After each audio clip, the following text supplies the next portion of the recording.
The mansion stood tall and proud against the grey morning sky, its white pillars and long glass windows gleaming in the dull light. The kind of house that carried the weight of generations. The kind that whispered stories through its walls. Inside, people moved quickly, dressed in black, their voices low but sharp. Some pretended to mourn, others couldn't hide the greed in their eyes. Today wasn't about grief, it was about money. The reading of the will had drawn every relative like flies to honey. At the back of the grand hall, near the staircase, sat the old man's grandson, quiet, hands folded tightly in his lap, his eyes red but steady. He was the youngest among them, the one everyone ignored. His clothes plain compared to the silk and jewelry his relatives flaunted. To him, his grandfather had been more than a source of wealth. He had been the only person who ever believed in him. When everyone else called him a failure for living simply, his grandfather had smiled and said, "Simplicity reveals character." Now that voice was gone, and the house felt empty without it. The lawyer, a grey-haired man with tired eyes, cleared his throat. The room fell silent except for the ticking of the golden clock above the fireplace. As per the last testament of Mr. Samuel Arden, the lawyer began, "I will now read the division of assets." Instantly, the greedy relatives leaned forward, their eyes gleaming. The grandson watched quietly, his heart beating faster. Maybe, just maybe, his grandfather had left him something meaningful. The lawyer continued, "To my son Richard, I leave ownership of Arden Holdings, including all associated business rights." A murmur of satisfaction spread as Richard, the uncle, smirked proudly. His wife squeezed his hand, already imagining the power and money that came with it. "To my daughter Margaret," the lawyer went on, "I leave the lake house and adjoining property." Margaret gasped dramatically, pretending to wipe tears from her eyes. "Father always loved me most," she whispered loud enough for everyone to hear. Her husband patted her shoulder with fake sympathy. The lawyer paused, glancing at the next line, then cleared his throat. "To my grandchildren, Thomas, Claire, and James, I leave shares of my investment accounts, to be divided equally." Cheers erupted. The cousins high-fived each other shamelessly, their laughter echoing through the marble hall. The lawyer hesitated for a brief moment before continuing. "And to my grandson, Ethan Arden," he said softly. The room fell quiet. All eyes turned to the back where Ethan sat, his hands tightening on the chair arms. "I leave the family farmland on Red Hill Road and a sealed box of personal memories." A wave of laughter broke out instantly, loud and cruel. Thomas snorted, "A box of memories." Claire giggled, "Maybe it's full of old socks." Even Richard chuckled, shaking his head. The boy always was sentimental. Ethan didn't move, didn't speak.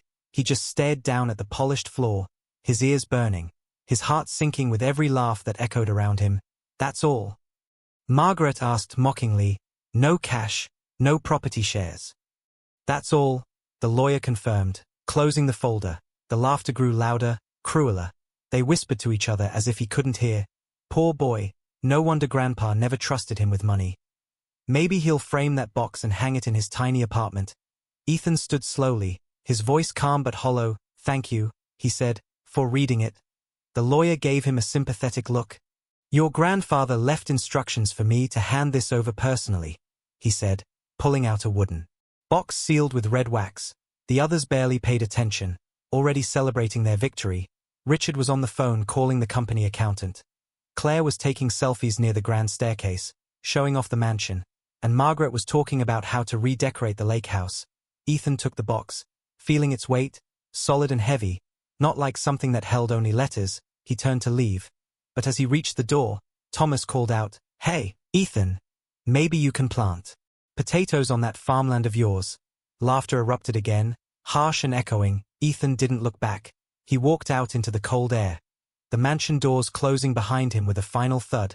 Outside, the wind bit at his face, and the dark clouds above threatened rain.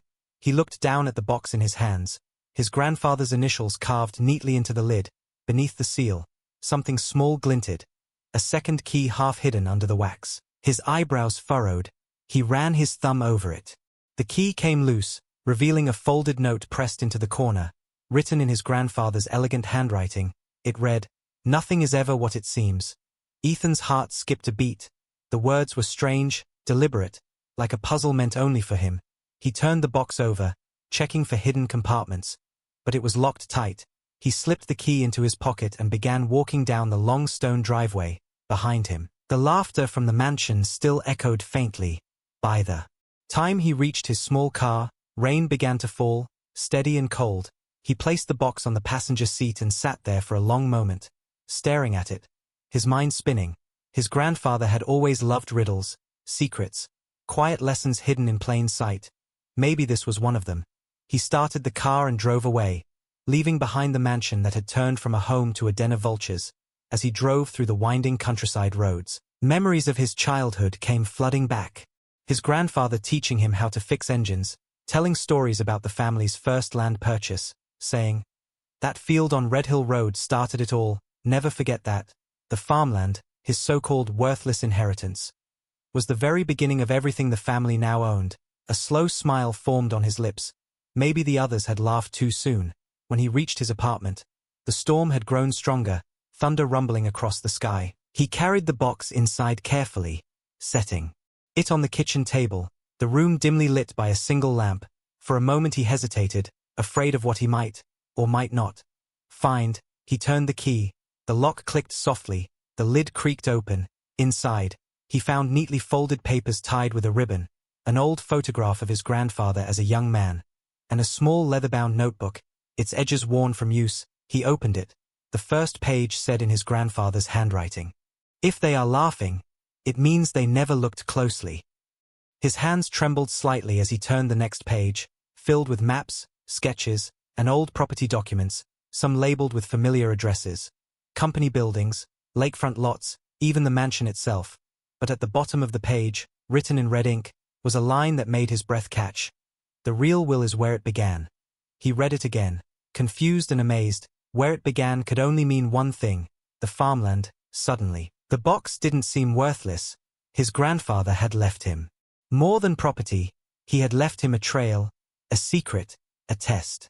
As he flipped through the rest of the notebook, he noticed more clues: numbers, coordinates, initials, all pointing to one place.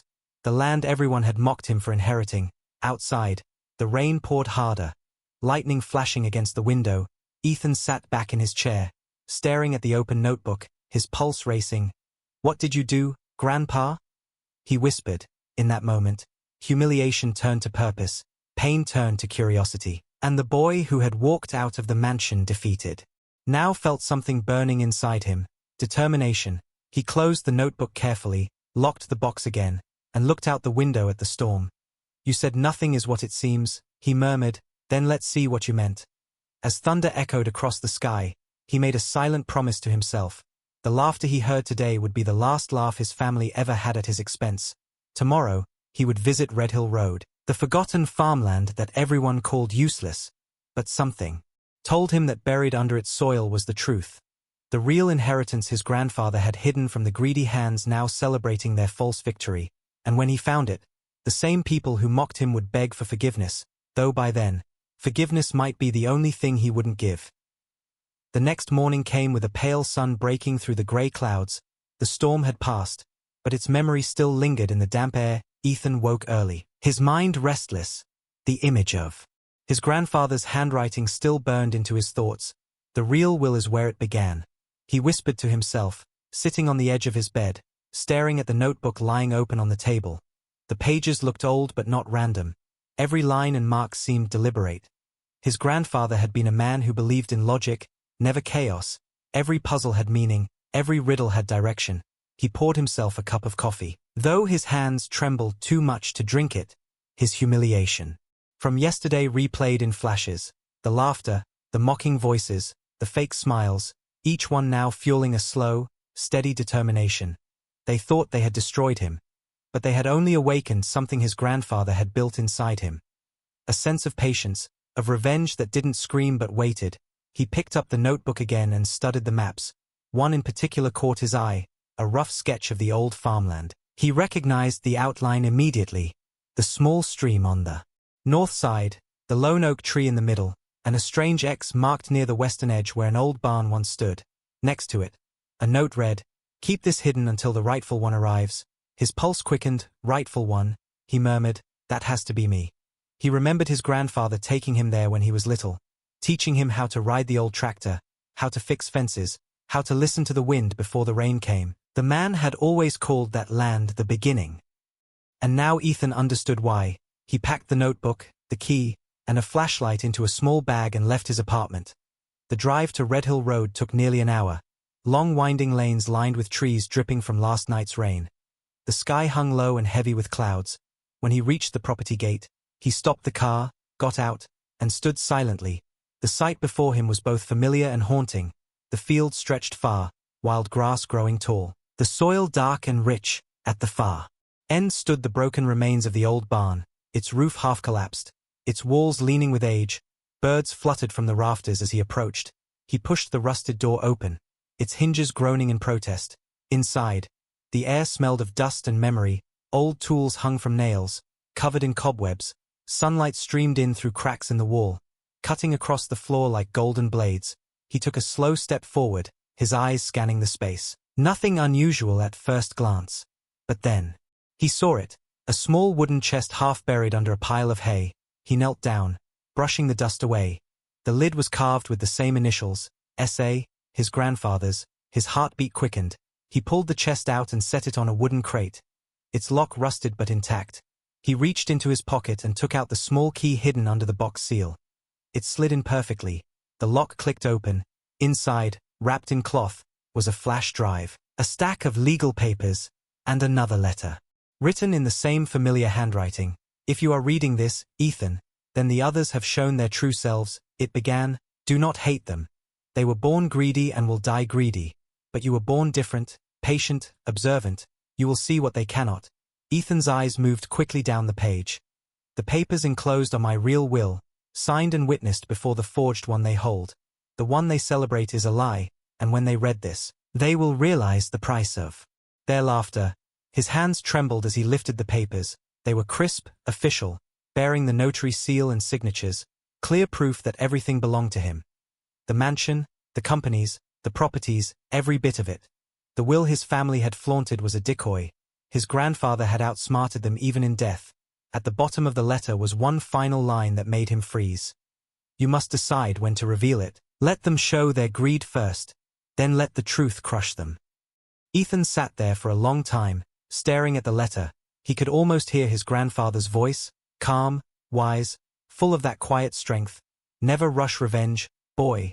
The sweetest justice comes when they think they've won. Outside, the wind blew softly through the broken slats, carrying the scent of wet earth. He folded the papers carefully, tucked them back into the chest, and looked around. His eyes fell on an old metal cabinet in the corner, half covered with a torp. Curiosity tugged at him. He walked over, pulled the cover away, and found rows of file folders labeled with company names.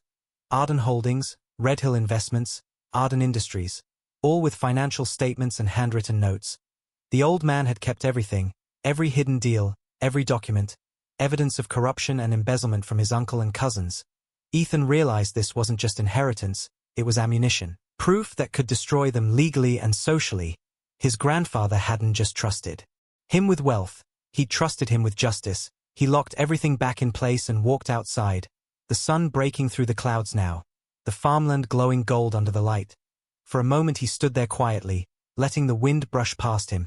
He looked up toward the sky and said softly, "Thank you, Grandpa, I won't waste what you built." Then he turned and headed back to his car, his mind sharp and focused. That night, he didn't sleep. He spread the papers across his table, comparing signatures, memorizing details. The more he read, the clearer the picture became.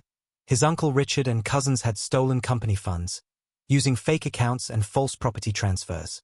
They'd bribed officials to change records, everything tied back to them. He smiled coldly. "You took everything that wasn't yours," he murmured. "But you left behind the one thing that matters, proof." The next morning, he called the lawyer, his tone calm but firm. "I'd like to meet," he said. "There's something you need to see." When he arrived at the office, the lawyer looked surprised but curious. "Ethan, I didn't expect to see you so soon," he said. "I thought you'd be upset." Ethan smiled. Faintly, "I was," he said, placing the documents on the table. "But not anymore." The lawyer's eyes widened as he flipped through the pages, his jaw tightening. "Good heavens," he whispered. "This is the original will." "How?" Ethan interrupted softly. "My grandfather left it for me. He knew they'd forge another one. He predicted everything. The lawyer looked up. "Do you want me to file this immediately?" Ethan leaned back, his voice low and steady. "No, not yet. Let them think they've won a little longer. I want them to sell everything. Expose their greed completely, and when the time comes, we'll pull the ground right out from under them." The lawyer nodded slowly, understanding the brilliance of the plan. "Your grandfather would be proud," he said quietly. Ethan gave a small smile. "He planned this long before he died," he said, "and now I'll finish it." As he walked out of the office, the city lights reflected on the glass buildings around him, each light a reminder of what was his by right, what they had stolen, and what he was about to reclaim. He stopped for a moment, staring at his reflection. The quiet man they used to mock now looked different, sharper, stronger. "They laughed when they stole my inheritance," he said under his breath. "But the will they ignored will bury them." Days passed, and Ethan played his role perfectly. To his greedy relatives he was still the quiet, defeated grandson who got nothing but a worthless piece of land. They thought he had accepted his fate, that he had gone back to his small life, and that made them bold, reckless even. They started showing off, selling properties, bragging at parties, flashing money that wasn't theirs. Every headline in the local business news mentioned his Uncle Richard. The new head of Arden Holdings expands investment empire, and every time Ethan read one, his anger turned colder, more controlled, not the kind that burned hot but the kind that waited. He watched from the shadows as they destroyed themselves. The lawyer stayed silent, following his instructions, keeping the real will hidden and waiting for the right moment. Ethan meanwhile returned to the farmland often. The place that had once been mocked as useless had become his sanctuary. He spent hours there studying the documents, walking along the edge of the property, remembering the way his grandfather used to stand in the same spot and say, "This land will protect you if you respect it." He had never understood those words until now. One afternoon as he sat by the old barn, his phone buzzed. It was a message from one of his cousins. "Thomas, hey loser, we're selling Grandpa's hunting cabin next week. Want to see how much real property is worth?" Ethan stared at the message for a long second, then smiled faintly. "Sell everything," he whispered to himself. "Make my job easier." Later that evening he drove into town and met with the lawyer again, bringing copies of bank statements and transaction records he had found among his grandfather's papers. The lawyer read them carefully, his eyes growing wider with each page. "These transfers," he said. "They've been siphoning money from company funds into private accounts. This is criminal." Ethan nodded calmly. "I know, and I have enough to prove every single one of them signed off on it." The lawyer leaned back, shaking his head in disbelief. "You're sitting on a bomb, Ethan," he said quietly. "Once this goes public, their lives will collapse." Ethan's eyes were cold but calm. "I'm not rushing it," he said. "They laughed at me because they thought they'd won. Now I want them to choke on that laughter before the truth hits." That night, Ethan parked outside his uncle's office building, watching through the tinted glass windows as Richard hosted a dinner with investors, smiling and shaking hands, pretending to be a self-made man. Ethan recorded a short video of the event, a reminder of how high they had climbed on stolen steps. In his car, he whispered, "The higher you climb, the harder you fall." The next day, he met a journalist from a local newspaper under the pretense of discussing the company's community projects. He handed her a few harmless documents. Just enough to make her curious. "Why show me this?"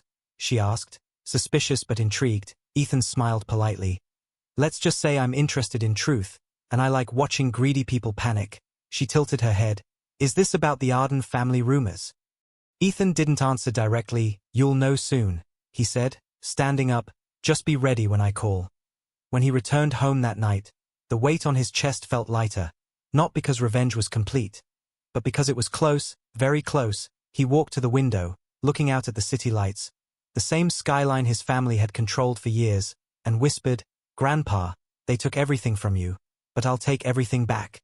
The next morning brought chaos to his uncle's world. One of the company's minor partners had accidentally leaked a financial discrepancy to the bank, triggering an audit. Richard panicked, shouting at his accountants, demanding explanations. His cousins tried to cover the mess, transferring funds again. But every move they made left a trail, and Ethan had eyes everywhere. He had planted quiet allies, employees who hated working under the arrogant new management, secretaries who'd been fired unfairly, and one loyal guard who sent him copies of every suspicious file. Piece by piece, Ethan built a puzzle of their corruption, and by the end of the week, He held the entire picture. Still, he didn't strike, not yet. The perfect revenge wasn't loud. It was timed. He waited until the night of the family's big celebration. 1 month after the will reading. They were hosting a grand dinner at the same mansion where they had mocked him. Chandeliers glittered. Wine flowed. Laughter filled every corner. Ethan wasn't invited, of course. But that didn't matter. As the music played, a courier arrived at the front door carrying an envelope marked urgent. From the estate law office. Richard, half-drunk, opened it impatiently. Inside were copies of the real will, the legal seal still fresh, and a single note in Ethan's handwriting. Nothing is ever what it seems. The laughter stopped instantly. The room fell silent. The lawyer who had once read the fake will appeared at the door, his expression serious. "Ladies and gentlemen," he announced, "it seems there has been a grave mistake." The relatives exchanged confused glances. "What mistake?" Richard demanded. The lawyer opened his briefcase and laid the documents on the table. "This," he said, "is the true and legally binding testament of Samuel Arden, signed and notarized 6 months before the version you received." Everyone froze. The paper trembled in Richard's hands as he read line after line, each one striking him like a blow. Everything, every company, every property, every account, was legally transferred to Ethan. All other claims nullified. Claire gasped. Margaret shouted, "This must be fake." But the lawyer shook his head. "I verified the signatures myself." Richard slammed his fist on the table. "Where did this come from?" The lawyer hesitated. "From the rightful heir," he said quietly, "your nephew Ethan." The room erupted in chaos, voices overlapping in disbelief and panic. Richard's face turned pale as realization dawned. Every transaction they had made was now illegal, every sale void. Every dollar they had taken had to be returned. Ethan watched it all unfold from the security feed displayed on his phone. The camera he had placed near the hall in trance streamed every reaction perfectly. He leaned back in his chair, the faintest smile playing on his lips. "You wanted everything," he said softly, "now you get nothing." By the next morning, the news had already broken. Headlines blared across every screen. Arden family faces legal scandal. Inheritance forgery exposed. Reporters swarmed the mansion. Investors pulled out of deals. The companies' shares plummeted. Richard tried to reach Ethan, calling again and again, but each call went unanswered. Finally he sent a message. "Please, we can fix this." Ethan stared at it for a long second before deleting it. He didn't need to reply. The land, the truth, and time had already spoken louder than words ever could. The boy they laughed at had become the man who buried their pride with silence, and this was only the beginning. The morning after the scandal broke was like the calm after a storm, but not for Ethan's family. Their world was crumbling. The mansion that had been full of laughter and arrogance now stood silent. Its grand doors shut, the windows dark. Reporters lined the gates, shouting questions that no one dared answer. "Did you forge the will? Is it true the fortune was stolen? Where is Ethan Arden now?" Inside, the once proud family sat in chaos, papers scattered, phones ringing non-stop, their empire collapsing faster than they could react. Richard paced the marble floor, his face pale, sweat shining under the dim light. "Find that lawyer," he barked. "He must have been bribed." Margaret sat on the couch crying. "They're freezing our accounts, Richard. They shut down the bank cards." Thomas and Claire argued near the fireplace, their voices high and sharp. "It's your fault. You told Dad to sell the properties. He told me to do it. You're both idiots." Richard slammed his hand on the table, silencing them. "We're not losing everything to that boy," he growled. "I built this empire, not him." But deep down he knew the truth. None of it was built by him. It was all his father's creation, and now it was returning to the one his father trusted most, Ethan. The name burned in his mind like poison. Miles away, Ethan sat at his grandfather's desk inside the old farmhouse, the one everyone had mocked as worthless. Sunlight spilled through the windows, lighting up the piles of documents spread before him, legal forms, company records, transfer confirmations, all signed, sealed, and final. The lawyer had called earlier to confirm that everything was now officially under his name. "It's done, Ethan," he said. "Your grandfather's will is legally recognized. Every fake document they used is void. They can't touch a cent of it." Ethan had only replied, "Good, let it be known publicly." And it was. The headlines blared across national news. Arden family disgraced after forgery scandal. True heir takes control. His phone buzzed constantly, messages from journalists, lawyers, and even business partners, all wanting a statement or a meeting. He ignored them all. Revenge wasn't about noise. It was about silence, and silence was what hurt his family the most. He didn't want apologies. He wanted them to live with the echo of their laughter now turning into shame. He got up, walked outside to the porch, and looked at the land stretching out. Before him, golden fields glowing in the morning light. This was his real inheritance, not just the property but what it stood for: honor, patience, and truth. His grandfather had known that money without respect was worthless. That's why he gave him this land first, to test him, and now he understood. While he breathed in the cold morning air, his phone buzzed again. This time from an unknown number. He let it ring twice before answering. Ethan. A trembling voice came through. It was Richard. His uncle. Please, we need to talk. Ethan didn't respond. Ethan, listen. We can fix this. You have no idea what this will do to the family. We could lose everything. The press won't stop. Ethan cut him off quietly. You already lost everything, the moment you laughed. There was a long silence. Richard's voice dropped. You can't do this to us. We're family. Ethan almost laughed, but his tone stayed flat. Family? When you watched me get humiliated and said nothing. When you called me a fool for believing in him. No, you made your choice. Richard's breathing grew uneven. What do you want? He asked finally, desperation in his tone. Ethan's voice was calm, cold. I want you to live exactly the way you made me feel. Small, helpless, forgotten. Then he hung up, tossing the phone onto the table. He stood there for a long time, watching the horizon. The weight of years lifting off his shoulders. Meanwhile, back at the mansion, chaos only deepened. Lawyers refused to represent them. Employees resigned. Investors pulled out, their accounts drained by legal freezes, and for the first time, the proud Arden family was facing what it felt like to be powerless. News vans crowded the gates. The same neighbors who once envied them now whispered. They got what they deserved. Inside, Margaret broke down completely, shouting, "He's destroying us." Richard glared. No, we destroyed ourselves. He said, voice hollow, the arrogance gone. He knew this wasn't just about money. It was about legacy. And theirs was now stained forever. As days turned into weeks, the Arden name went from respected to ridiculed. The company's shares hit rock bottom. And soon the government launched an investigation into their tax fraud.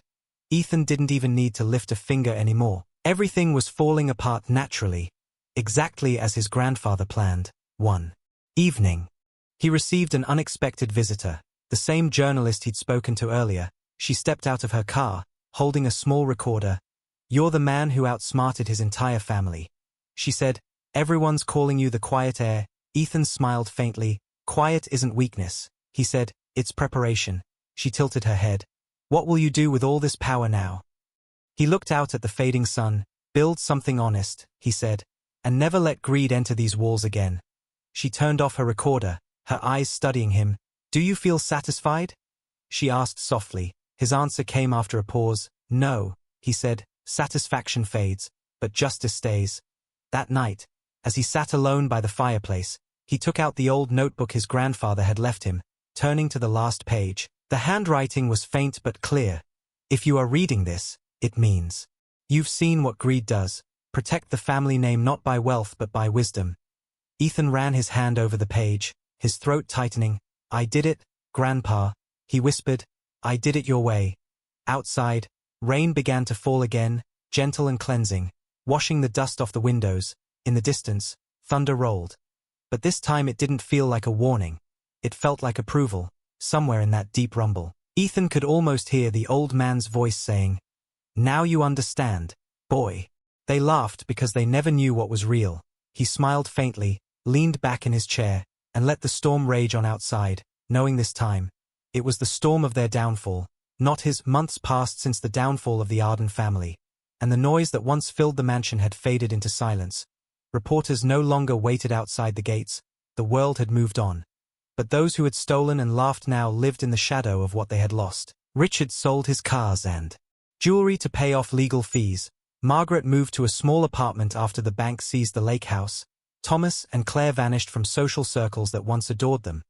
Their names whispered only in pity, not power. The Arden Empire was gone, replaced by a single name on every property deed, Ethan Arden. the forgotten grandson who had become the rightful heir.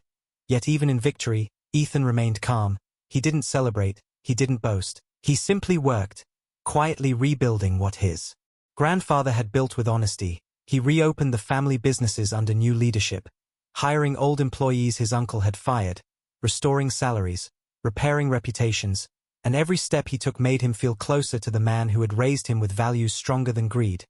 Every evening he would walk the farmland, now lush and thriving again, and think about the strange way life balanced itself. How those who mocked the soil ended up buried under their own arrogance. One afternoon, while reviewing company records in the farmhouse, he received a letter stamped with no return address. Curious, he opened it slowly. Inside was a single piece of paper with shaky handwriting. It was from Richard, his uncle. The letter read, "Ethan, I know I don't deserve forgiveness. I won't ask for it. I just want you to know I was wrong. I see now what your grandfather saw in you. If I had listened instead of laughed, maybe we'd still have something left. Take care of the name. Make it mean something again, and don't become what we were." Ethan read the letter twice, his emotions mixed. Pity, anger, and finally understanding. He folded it neatly and placed it inside the same notebook his grandfather had left him. The last page already filled. But this felt like a fitting final note. That night he returned to the mansion, walking through the long empty hall that once echoed with mockery and greed, his footsteps soft against the marble floor. He entered the study where his grandfather had spent most of his days. The room smelled faintly of old books and cedar. The large portrait above the fireplace still hung there, his grandfather's kind eyes watching from the canvas. Ethan stood before it silently, the fire crackling softly beside him. "You were right," he said quietly. "They never saw the value of what you built, but I did, and I'll protect it." He reached into his coat and took out the old key, the same one that had opened the box and started everything. He placed it on the desk beside the notebook, the weight of it symbolizing the end of one story and the beginning of another. Outside, the night was calm, stars visible above the dark trees. He stepped out onto the balcony and looked over the estate, once a battlefield of greed, now a home again. In the distance, the farmland shimmered under the moonlight. He could almost hear his grandfather's voice in the wind. "You did well, boy," he whispered to himself. "You taught them without lifting a hand." A soft breeze brushed against his face, carrying the faint scent of rain and earth, the same smell from the day the will was read, the same smell from the day his humiliation began, only now it felt different. It felt like closure. A few days later, the lawyer visited him one last time, carrying final documents. "Everything is officially yours now," he said with a smile. "Even the farmland title has been restored to its original legacy name." Ethan looked up, curious. "What name?" The lawyer smiled. "Samuel's Field." Ethan froze, his chest tightening slightly. The old man had renamed the land long before his death, but no one had ever noticed. "He planned everything," the lawyer added quietly, "down to the last word." Ethan nodded slowly. "Yes, he did," he replied. After the lawyer left, Ethan went outside to the front porch, sitting on the steps, the evening sun painting the sky orange and red. He thought about everything that had happened. The laughter, the betrayal, the discovery, the revenge. It all felt like a story written long before he ever understood the plot. But now he saw the lesson clearly. His grandfather had not only left him wealth, he had left him wisdom. The kind that only comes through patience and pain. The kind that teaches you that revenge doesn't always roar. Sometimes it whispers, and its silence is louder than any shout. As the sun sank behind the horizon, Ethan stood up, brushing the dust off his hands, and walked toward the fields, the soil cool beneath his boots, the sky now glowing with stars. He stopped by the old oak tree in the middle of the land and placed his hand against its trunk. "They laughed when they stole my inheritance," he said softly. "But the will they ignored was the truth all along." He smiled faintly, then turned and began walking back toward the house. Behind him, the field swayed gently in the night breeze. The same land that had watched his humiliation now stood as the silent witness of his victory. The story had come full circle, and though his grandfather was gone, Ethan felt his presence everywhere. In the soil, in the wind, and in the peace that finally settled over his heart. The mansion lights glowed softly behind him, not as a symbol of wealth, but of restoration, of redemption, of revenge done right. And as he closed the door behind him, the echoes of laughter that once haunted these walls were gone forever, replaced only by the quiet strength of the man they once called the Forgotten One, who turned out to be the only one who truly remembered what mattered.